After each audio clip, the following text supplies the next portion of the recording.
नमस्कार दोस्तों, स्वागत है आपका हमारे चैनल वर्ल्ड ऑफ हैप्पीनेस में। आज एक नया टॉपिक लेके मैं फिर से आपके बीच में आया हूँ। आप लोग खुद को इतना धोखा दे रहे हैं लॉ ऑफ अट्रैक्शन के नाम पे। अब यूट्यूब पे सर्च करें लॉ ऑफ अट्रैक्शन कैसे होता है। इसके ऊपर ये सर्च वर्ड्स डालते ही आपको हज़ारों लाखों वीडियोस मिलेंगे। बड़े से बड़े जो मनोवैज्ञानिक हैं वो भी इसके बारे में बहुत सारी वीडियोस बनाते हैं और डालते हैं, और लोगों को एक सिर्फ व्यूज़ पाने के लिए और पैसा कमाने के लिए मनगढ़ंत चीज़ों में घुमा देते हैं उनके दिमाग को।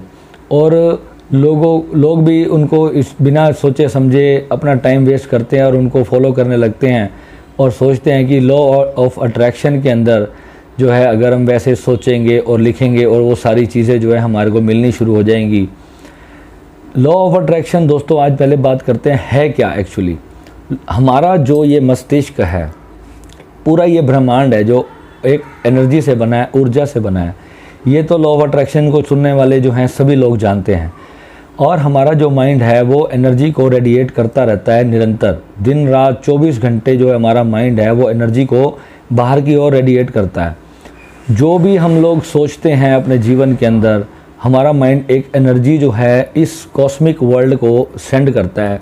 ये कई लोगों को पता होगा, परंतु क्या हमें ये पता चलेगा कि जो हम रेडिएशन बाहर भेज रहे हैं अपने माइंड से, हम क्या भेज रहे हैं? क्योंकि 90% जो होता है वो हमारा सबकॉन्शियस माइंड होता है और 10% ही जो है हमारा एक्टिव माइंड होता है, जो ये माइंड हमारी बॉडी के अंदर हमें दिखाई दे रहा है।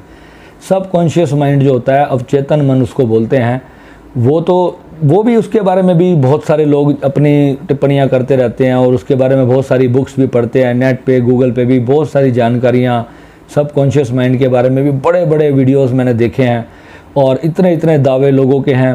पर जब उनके नीचे आप लोगों के कमेंट्स पढ़ोगे जिन्होंने पूरी ईमानदारी से 1-2 साल उन लोगों को फॉलो किया, उसके बाद भी जब रिज़ल्ट ज़ीरो आया तब लोगों को समझ में नहीं आया कि हमने समय बर्बाद किया और हमारे को जो है कुछ भी प्राप्ति नहीं हुई। अब इसके बारे में आज मैं आपको कंप्लीट जानकारी दूंगा, जो एक मेरे अनुभव के आधार पे है, जो कि मैंने किसी की सुनी सुनाई बातें जो है मैं अपने चैनल पे आपको पता है नहीं करता। जो चीज़ जब तक मेरे अपने एक्सपीरियंस में ना आए, चाहे मुझे 1 महीने तक कोई टॉपिक नहीं समझ आए, ये टॉपिक पिछले 4 महीने से मेरे दिमाग में था, पर मैं इसके ऊपर अभी और पूरी रिसर्च भी कर रहा था।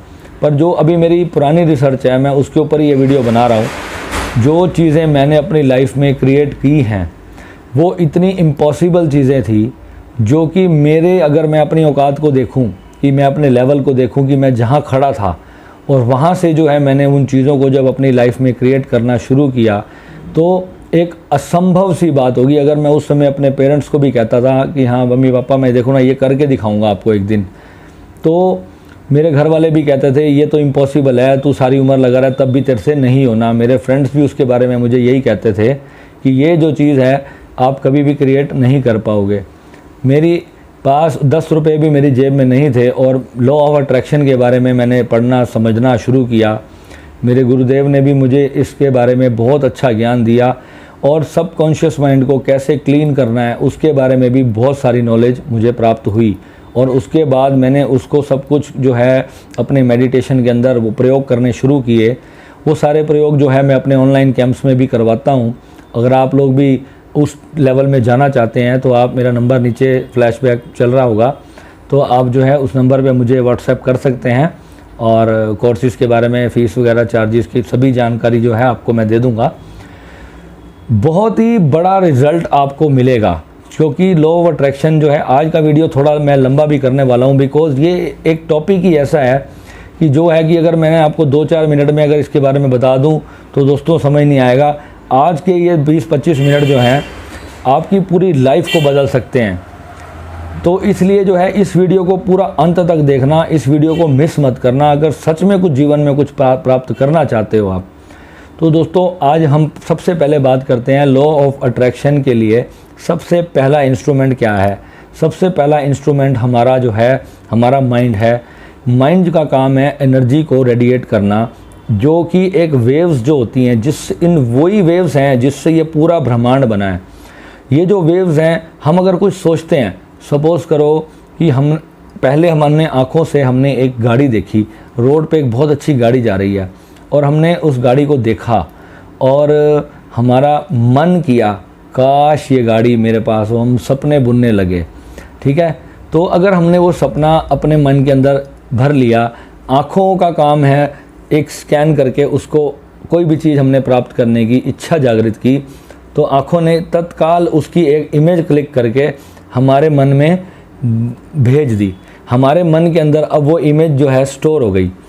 अब क्या होता है, जब हम कुछ ऐसी एक्टिविटी करते हैं लाइक मेडिटेशन करते हैं या कुछ भी, हम और विचार करने लग जाते हैं, तो वो जो क्लिक की हुई इमेज है जिसको हम अपना ड्रीम बनाना तो चाहते थे, पर वो कहीं जाकर हमारे सबकॉन्शियस में गुम हो गई। यानी कि एक अनंत ब्रह्मांड है सबकॉन्शियस माइंड, एक ऐसा समुद्र है, वो इमेज जो है उसमें जाकर कहीं खो गई। बिकॉज हमने सोचा यार मेरी सैलरी तो 50,000 ही है, 20-30 हज़ार ही है, वो गाड़ी तो 2 करोड़ की है, मैं कहाँ से ले लूँगा। यानी हमने सबकॉन्शियस में एक और मैसेज डाला कि ये चीज़ जो है मेरे लिए प्राप्त करना थोड़ा मुश्किल है, ये तो अभी असंभव सी है। तो हमने उसको कहीं रख लिया। अपनी इच्छा तो हमने बना ली, पर इच्छाओं की जो लिस्ट है वो बहुत बड़ी होती है हमारी, पर हमने उस इच्छा को कहीं पर एक कोने के अंदर अपने स्टोर करके रख लिया। चलो कभी पैसा आएगा तो ये भी काम कर लेंगे, पर हमने उस इच्छा के ऊपर कोई वर्कआउट नहीं किया। फिर हमने कोई बाइक देख ली, अच्छा बाइक जो है वो छोटी सी इच्छा है और 1,50,000 की मिल जाती है, तो हमने सोचा यार ये तो बड़ी जल्दी आ जाएगी, चलो बाइक ही ले लेते हैं। तो जो हमने बड़ी इच्छा की थी और जो छोटी इच्छा की थी उसमें हमारा जो बजट है ना वो छोटी इच्छा को मैच कर जाता है। 1-2 साल के अंदर चलो भाई कहीं से लाख रुपए आ गए और हमने जो है वो बाइक परचेज़ कर ली।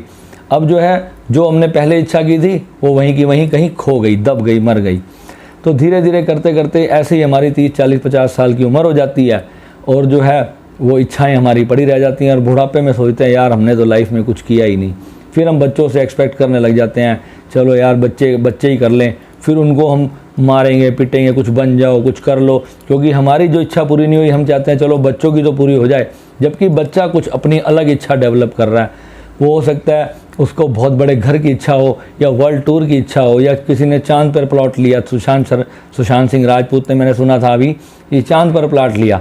कभी उसने ये सपना तो अपने मन में देखा होगा ना, छत पर सोता होगा तो कभी उसने सोचा होगा यार काश मेरा चांद पर मकान हो। इतनी बड़ी इच्छा करने के लिए बहुत बड़े हौसले की भी ज़रूरत पड़ती है, पर कहीं ना कहीं देखो जो उसने अंदर अपने डिप्रेशन पाल लिया, जो कहीं छोटी इच्छाएं उसने अपनी अंदर कहीं दबा ली होंगी, जो बेचारे की पूरी नहीं हुई, और इस वजह से जो है उसने सुसाइड जैसा कदम उठाया। तो दोस्तों लॉ ऑफ अट्रैक्शन के ऊपर अपना समय बर्बाद करना बंद कर दो। सबसे पहली जो चीज़ है, अपने सबकॉन्शियस माइंड को पूरी तरह से क्लीन करना बहुत ज़रूरी है, क्योंकि लाखों करोड़ों जन्म हमारे हो चुके हैं पहले, और उसमें हमने कई सारी इच्छाएं जो हैं अपने मन में डाली थी और वो हमारे अंदर आज भी कहीं ना कहीं पर पड़ी हैं। जब आप डीप मेडिटेशंस में जाओगे तो आपको पता चलेगा हाँ ये वाली चीज़ जो है मैंने कहीं देखी है मेरी लाइफ में, ज़रूर मैंने कहीं ना कहीं पिछले जन्म में, कहीं नींद में आपको, कहीं ध्यान में, कहीं सपनों में जो है ऐसी ऐसी चीज़ें आपको दिखाई देने लगेंगी। जब आपका कॉन्शियसनेस का लेवल बढ़ता चला जाएगा तो आप ऐसी बहुत सारी चीज़ें देखोगे जो आपके पिछले जन्म से रिलेटेड हैं। एक बार एक ऐसा हुआ, एक व्यक्ति था वो फ्लूट बजा रहा था, तो उसको फ्लूट के बारे में कुछ भी नहीं पता था, वो बस टी टी टी टी जो बस फूंक मार रहा था उसमें। तो अचानक उसको कुछ समझ नहीं आ रहा था भाई ये कैसे बजेगी। तो एक उसके जो फ्लूट के मास्टर थे तो उन्होंने उसको कहा कि जो है ना भाई इसमें ऐसे 7 सुर होते हैं, ये इसके सुर हैं, इसको ऐसे ऐसे तू बजा। तो जैसे ही उसने अपने जब फिंगर्स जो हैं उस फ्लूट के 7 सुरों को समझा तो उसके अंदर से ना म्यूज़िक प्ले होना शुरू हो गया, और उसने जैसे ही म्यूज़िक बजाना स्टार्ट किया तो अचानक से ना उसने क्या पाया कि वो हर गाना जो है बड़े इजीली निकालता जा रहा है, क्योंकि जब उसका रीबर्थ हुआ तो वो सारे सुरों का ज्ञान तो वो भूल गया, क्योंकि इस माइंड के अंदर सुरों का ज्ञान नहीं है, पर जो ज्ञान उसको पिछले जन्मों के अभ्यास से था वो उसके सबकॉन्शियस माइंड में पूरा पड़ा था। तो विद इन 2-4 घंटे के अंदर ही वो जो है फ्लूट ऐसे बजाने लगा जैसे कोई मास्टर बजाता है।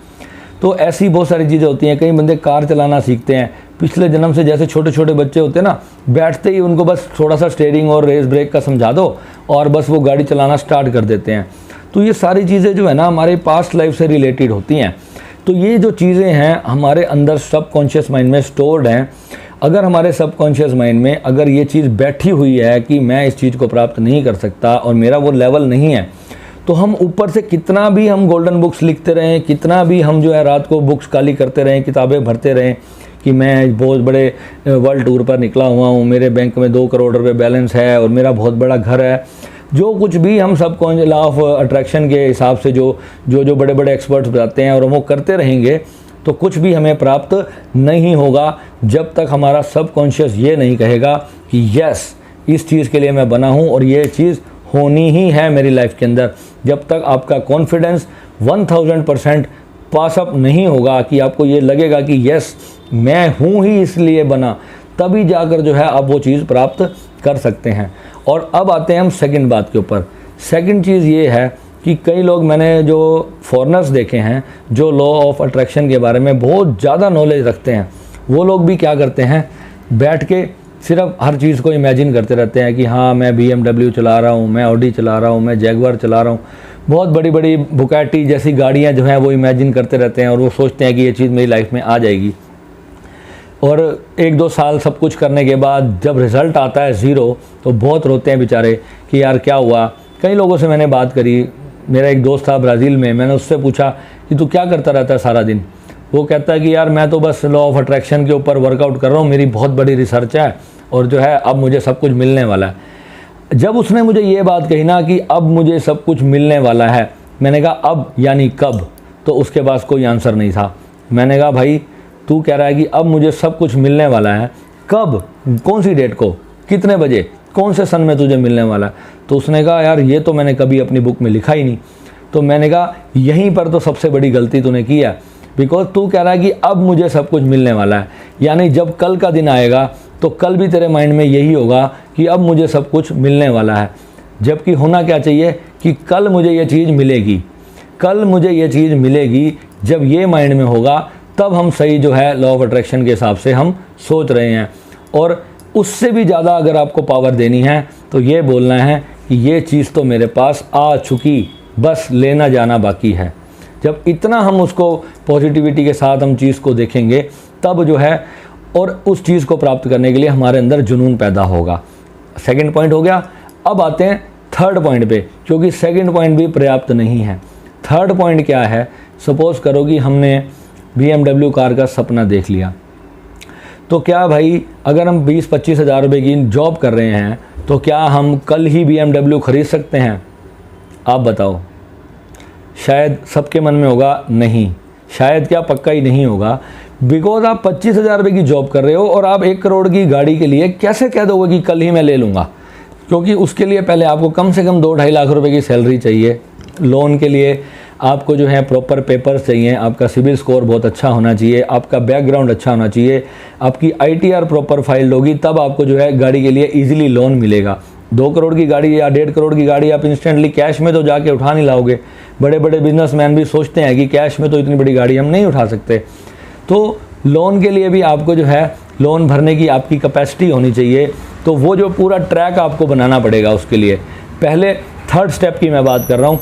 जब ये थर्ड स्टेप हमारा कंप्लीट हो जाएगा, यानी हमने ITRs पूरी फाइल कर दी, अपने पेपर सारे स्ट्रॉन्ग कर लिए, सिविल स्कोर हमारा अच्छा है और बैंक अकाउंट हमारा है बड़ा, सारी चीज़ें जब जो चीज़ें उसके लिए हमारे पास हैं, अब हमारा ग्राउंड तैयार हो गया।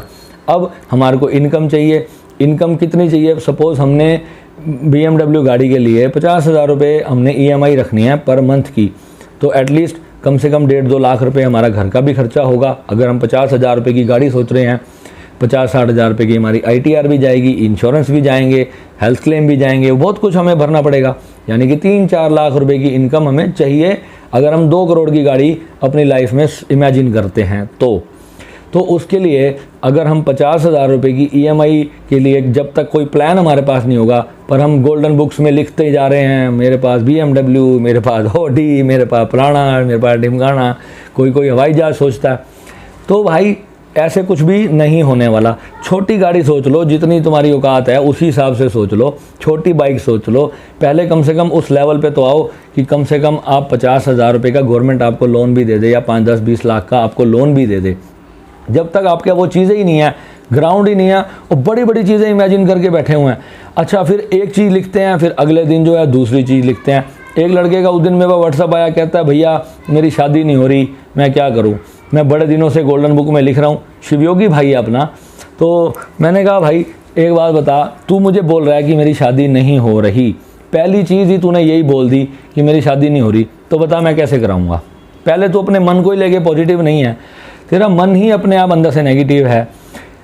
सुबह उठ, नहा धो के भगवान का नाम लेके थोड़ा ध्यान में बैठ, भोलेनाथ का नाम ले और इमेजिन कर कि बहुत अच्छी एक भगवान को मानने वाली एक शिवयोगी तेरी जो लाइफ पार्टनर तेरी लाइफ में आ चुकी है। जैसा तो उसका चेहरा इमेजिन करता है, जैसा कुछ तू सोचता है, वैसा जो है दुर्गा माँ से प्रार्थना कर और जो है इमेजिन कर खुद को उसके साथ, उसका चेहरा इमेजिन कर कि वो तेरे घर में आ चुकी है, तेरे माँ बाप की सेवा कर रही है और तेरे साथ जो है खुशी के पल स्पेंड कर रही है। वो सारी चीज़ें जब तू इमेजिन करना शुरू करेगा, और एक चीज़ के बारे में एक ही टाइम में एक ही चीज़ को क्रिएट करना जब तक वो चीज़ आपकी लाइफ में नहीं आ जाए। अभी आपने कुछ क्रिएट करना शुरू किया, थोड़ी देर बाद गाड़ी कर रहे हो, थोड़ी देर बाद घर कर रहे हो, थोड़ी देर बाद गर्लफ्रेंड कर रहे हो, थोड़ी देर बाद बहुत अच्छा वर्ल्ड टूर क्रिएट कर रहे हो, सारी एनर्जी डाइवर्ट हो जाएगी। 10% इधर गई, 10% इधर गई, 10% सब खत्म, सब चौपट। क्योंकि ऊर्जा जो है, ऊर्जा का विज्ञान है, थोड़ी देर बाद जब आप उसको कंटिन्यू एनर्जी नहीं दोगे, यानी कि जो पानी है ना 100 डिग्री पे जब गर्म होता है तब अपने आप भाप बनता है। अगर आप उसको 10, 20, 25% तक ही गर्म करोगे कुछ नहीं होने वाला, तो वो वहीं पड़ा ही रहेगा। तो आपकी जो मन की इच्छा है वो इतनी प्रगाढ़ होनी चाहिए। सबसे पहले अगर आपको लाइफ में कुछ वाकई में ही प्राप्त करना है, एक बुक लो, एक पेज ले लो, उसके ऊपर अपनी सारी इच्छाएं पहले लिख लो, सारी इच्छाएं लिख लो, 100, 150, 200 इच्छाएं जितनी होंगी सारी लिख लो।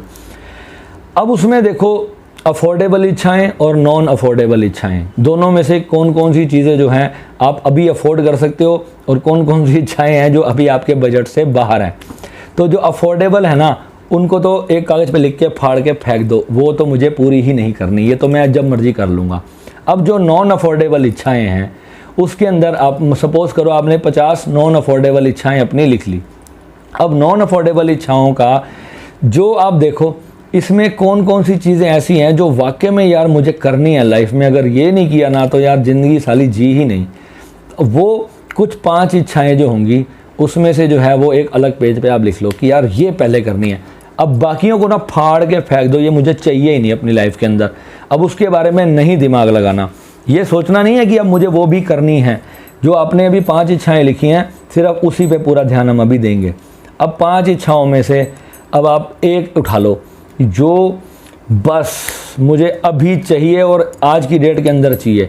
चाहे वो बहुत बड़ी इच्छा होगी यार, मेरी तो खैर बड़ी छोटी छोटी सी इच्छाएं हैं और ऑलमोस्ट भोलेनाथ की कृपा से सारी पूरी कर दी लाइफ में। टेंशन मैं लेता ही नहीं क्योंकि मैं ज़्यादा लाइफ में सोचता ही नहीं कि मुझे ये करना है, मुझे वो करना है। क्योंकि मन जितना अगर आपका शांत होगा ना अंदर से, यानी ज़्यादा इच्छाएँ भी अगर आप अपने अंदर बना लोगे तो बहुत ज़्यादा दुखी हो जाओगे। सबसे खुश इंसान दुनिया के अंदर वही होता है जिसके मन में कोई इच्छा ही नहीं होगी।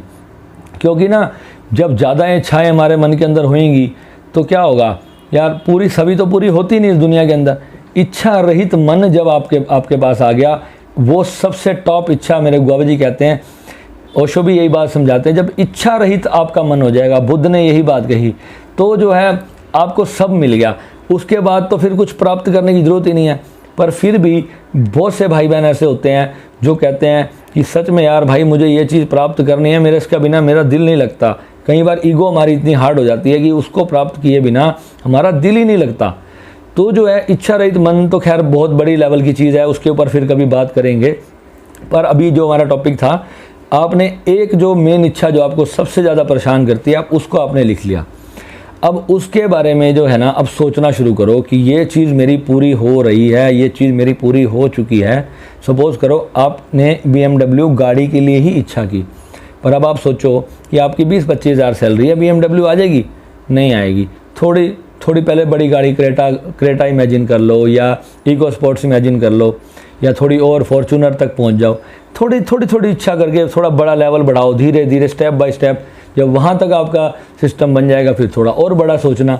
धीरे धीरे होता है ना, स्टेप बाय स्टेप आप चढ़ोगे तो वो इच्छा भी दूर नहीं है, वो भी आपको मिलेगी ज़रूर। ठीक है, तो उसके बाद जो है अब उसके बारे में आपने सोचना शुरू करना है। अब उसी को इमेजिन नहीं करते रहना, अब ये सोचना शुरू करो। अब नेक्स्ट स्टेप पे आओ, अपनी जो आप गोल्डन बुक बनाते हो उसमें अब नेक्स्ट पेज पे आप लिखो कि ये चीज़ जो है किन किन रास्तों से जो है मैं यहाँ तक पहुँच सकता हूँ। ऐसे 5, 7, 10 रास्ते जो हैं आप सोचो कि how to earn money. YouTube पे लिखो business ideas, new business ideas, इस तरह के जो हैं how to open some restaurant, how to start a new business in very low budget. इस टाइप की जो है फिर चीज़ें आप जो है अपने माइंड में सोचना स्टार्ट करो। बहुत बड़े जो है नौकर से अच्छा है कि बहुत छोटे मालिक बन जाओ। पहले ही दिन अपनी जॉब छोड़ दो। चाय की दुकान खोलनी पड़े चाय की दुकान खोल लो, ब्रेड पकोड़े समोसे की दुकान खोलनी पड़े वो खोल लो, छोटा मोटा कोई ठेला लगा लो, कुछ भी कर लो, बट पहले बड़े नौकर से बढ़िया जो है एक छोटे बिजनेसमैन बन जाओ, एक छोटे जो है मालिक बन जाओ। अपना काम पहले स्टार्ट कर लो। जब आपका अपना बिजनेस होगा तब आप बड़े से बड़ी चीज़ भी इमेजिन कर सकते हो, बड़े से बड़ी चीज़ भी जो है आसानी से प्राप्त करने के बारे में सोच सकते हो। अब जो है उन रास्तों पे जो है अपने पूरा फोकस लगा दो कि किस किस रास्तों से जो है मैं यहाँ पे अचीव कर सकता हूँ। कुछ अच्छे रास्ते भी आपके माइंड में आएंगे, कुछ बुरे रास्ते भी आएंगे जिसमें आपको लगेगा कि मैं कोई चोरी डकैती कर लूँ, तो ऐसा मत सोचना भाई अच्छा रास्ता सोचना। लीगल तरीके से जो है बहुत सारे कानूनी दावपेच भी होते हैं, कानूनी जुगाड़ भी होते हैं। बहुत सारी इंडिया के अंदर ऐसी स्कीम्स हैं पड़ी जो कि है गवर्नमेंट से कोई लोग दावपेच लगा लेते हैं यार। गवर्नमेंट के जो एमएलएज होते हैं, ये जो एमसी वगैरह होते हैं, इनके कोई टेंडर टुंडर में झोल झाल कर लेते हैं, तो वहाँ से भी आपको इनकम हो सकती है। मतलब ये भी एक तरह का 2 नंबर का ही काम होता है। जिसके पास कुछ भी नहीं होता ना, तो वो इन चीज़ों में ही दिमाग लगाता है और वहाँ से कोई ना कोई उसको रास्ता मिलता ज़रूर है। पर आप जब ये सोचोगे ना कि कौन सा रास्ता अच्छा है और कौन सा बुरा, तो आपको 2 ऑप्शन मिलेंगी। अब उन दोनों में से आपने एक सिलेक्ट करनी है जो आपका मन एक्सेप्ट करे।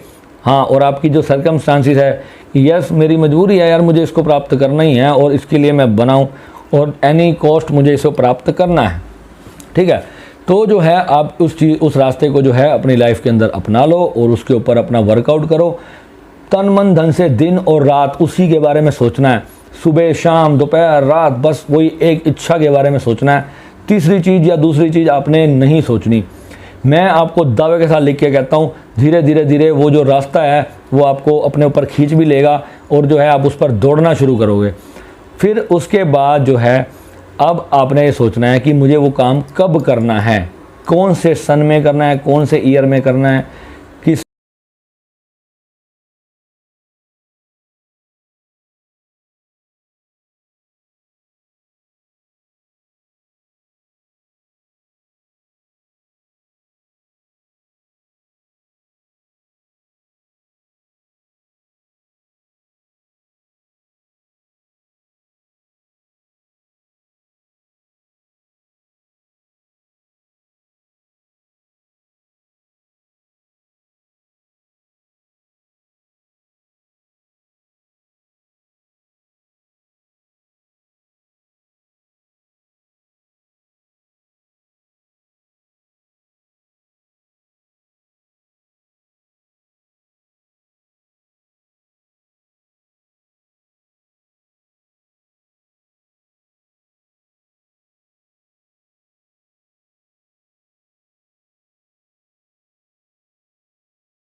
वीडियो के माध्यम से बहुत अच्छी तरीके से लोगों के सामने रखेंगे और समझाएंगे। तो I am telling you friends, YouTube is very big medium of earning money in the future. आने वाले समय में अगर आपका यूट्यूब चैनल है तो अगर आप 200-500 वीडियोस बना के अपने 2-4-5 साल उस पर मेहनत कर ली, तो उसको आपने अपलोड कर दिया, उसके बाद भी अगर आप सही कंटेंट सही तरीके से अपलोड करेंगे दोस्तों, और आपके पास वाकई में उस चीज़ से रिलेटेड टैलेंट है, आपको उसकी चीज़ के बारे में नॉलेज है, तो आप अच्छे वीडियोस बना के यूट्यूब पे अपलोड करें। आप बहुत ही अच्छी इनकम यूट्यूब के माध्यम से करेंगे। ठीक है दोस्तों, तो आज वीडियो बहुत लंबा हो गया। मिलते हैं नए वीडियो के साथ बहुत जल्दी। नमः शिवाय।